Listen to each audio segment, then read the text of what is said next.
Hello guys, in this video, I'm going to show you how to improve video recording quality in OBS Studio. So to do this is pretty simple. So here, when you're setting up your OBS Studio, there's going to be an auto configuration wizard. So here, it depends what type of device you're using and what you're using it for. So here, if you want to optimize for streaming, you can do so. Recording is secondary, you can do so.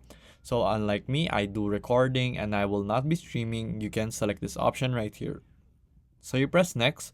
From there, you want to use the base resolution, which is going to be your base resolution that you're using in your monitor.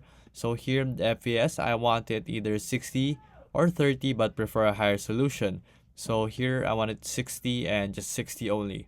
So we press next. So here, there's going to be your recording encoder. This will differ. There's going to be NVIDIA, there's going to be AMD. There's going to be different types of encoders when it comes to your recording encoder. So Apple uses the H.264.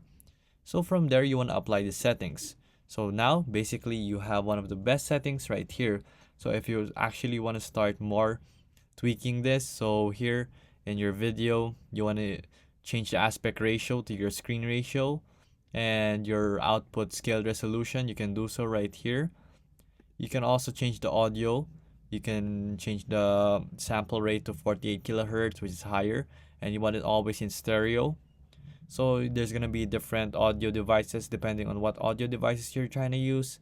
So this depends. So there you go, guys. It's just that easy.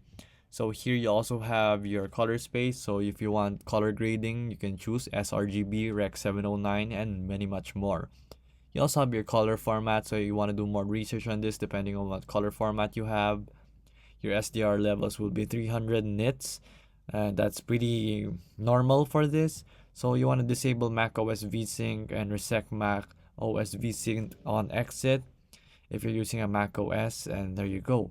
So here you want your file name reformatting. You don't really have to touch this. Stream delay, you don't want to touch those. So those are just the things you want to touch basically, and you just press OK.